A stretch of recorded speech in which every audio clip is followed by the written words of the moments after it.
Renown is the medieval Rust. That's the tagline that everybody's been calling it. It is a game that I've known about for quite some time, and I've actually had the opportunity to play it as well. The combat system is on that par with Mordhau and Chivalry. The survival mechanics and the gathering is on the survival level of Rust. 100 players in a multiplayer server. My god, have we got a lot to go through here. I've spoken about Renown before, but recently they've been as part of the OTK Games Expo, and my god was there a lot here to discover. We got to see some more footage of the mining, the gathering. They were also interviewed by Asmongold, you know, that streamer guy. He did some stuff. He's probably done something bigger. But they spoke about all the aspects of the new upcoming game. They actually managed to win at the end a $30,000 grant. Because, of course, everybody saw this game and thought, okay, we've definitely got to vote for this thing. But a few things that I picked out from this interview was talking about when it's actually going to be released. Now, they are doing testing phases at the moment. There was also a combat update added into the testers that some people got to play around with. The combat in itself is very, very positive. I was a little bit worried about what we'd get because having these kind of games sometimes feel like a knockoff Mordhau, but as we'll get into in a little bit, they've done a really good job of making it in their own unique way.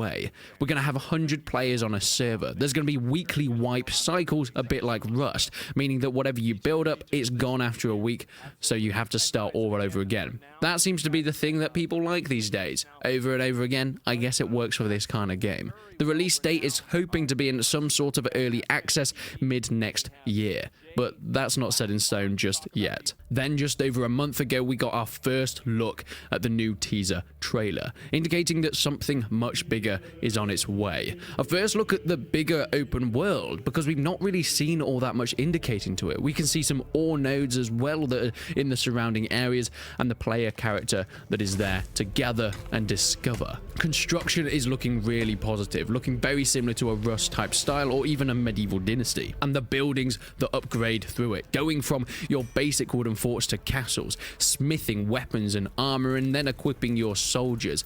Cavalry and infantry will be included, along with bowmen, archers, and customization of all your troops so you know who's within your clan. But of course, you've got to hunt as well, but there will be some beasts hiding ready for you. But what happens when players come neck and neck with each other? Well, that's when the sieges begin. With fully destructible terrain, that same terrain and battlements that you have built yourself can be knocked down by the enemy with this fully fledged combat system. Knights wielding spears, halberds, swords, shields, going at each other to the death. And with 100 players, you can imagine the scale that we could be getting here.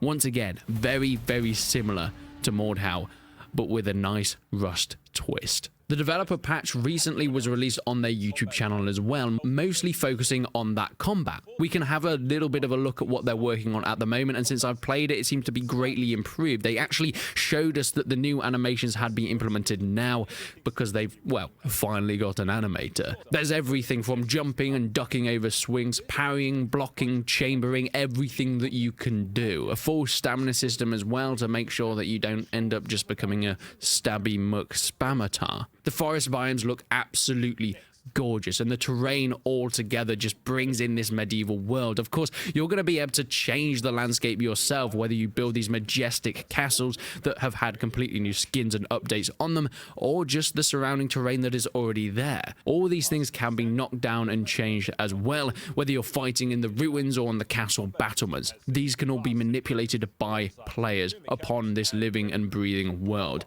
This is a closer look at some of the combat as well. Shield and mace combat. I'd say it's probably more along the lines of a chivalry combat than a Mordhau. It doesn't seem to quite flow as well as what Tritonian managed to do. However, having the different weapon states, being able to do Mordhau grips or half blading, changing the stances of your shafts as well, I've heard that one before, and battering down the gates of your opponents, whether it's with a ram, a siege tower, or ladders. Trebuchets will be included in order to chuck cows over the edge of your castle walls. And ladders have a really interesting feature. You can see they have different heights, and these will all be changed and crafted depending on where you're sieging. If you're going up against a castle that has massive walls, you're not going to want a short ladder because, well, size matters in this case. These can all be done and crafted on workbenches and carpenters' shops, and of course you're going to need the resources in order to do that. These can all be collected by your serfs or, well, whoever seems up to it. Now we actually get a smaller look at some of the actual resource collecting and the survival mechanics. There hasn't been all that much on it, but the crafting and inventory systems look really, really nice as well. Everything from weaponry to resources, whether it's leather, iron, steel, and what's more, these items are all physical things within the world. If they're just placed on the floor and they're hit by a weapon, they can be damaged, meaning they're not going to be as good as their job when you're actually using them on the battlefield.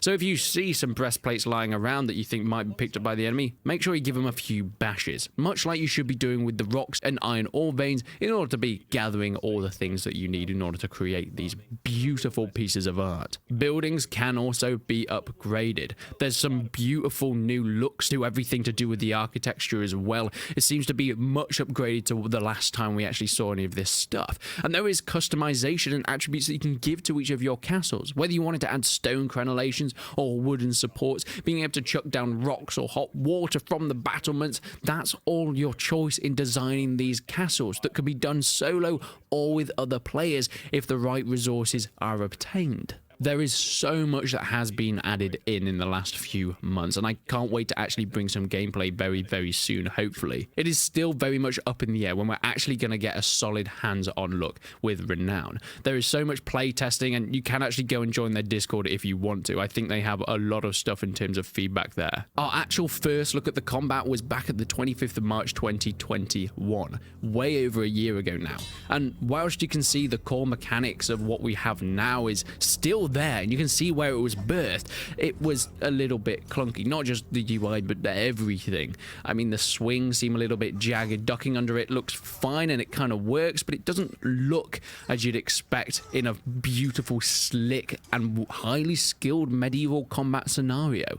Now, as far as I'm aware, back in the day, they didn't actually have a dedicated animator, hence the look of the animations back then. But since then, we have had complete overhauls, and I'm very happy to see the way that this game is developing. You see, combat is probably the most important part of this, as you'd expect. Whether it is one-on-one in group fighting duels or out in the field when you're sieging a castle or just doing general field battles against other clans. They've said that they're hoping to have groups of 4 to 8 players. Whilst it will be 100 players per server, people most likely won't just split into 2 teams. There'll be smaller or larger clans depending on, well, who you know.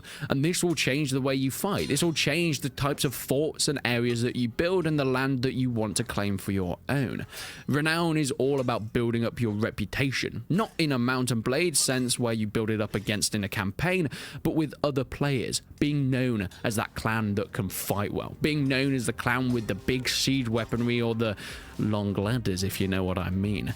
And I can't wait to see where it goes in the future. Once again, make sure you go and check out their Discord. This is not sponsored or affiliated with the developers in any way. I do actually have an early version of the game, however, they aren't paying me for anything and they don't know I'm making this video. Yet Renown seems to have the backing of a lot of fans at this point in time. So I think this is going to be coming hopefully sooner than we might expect.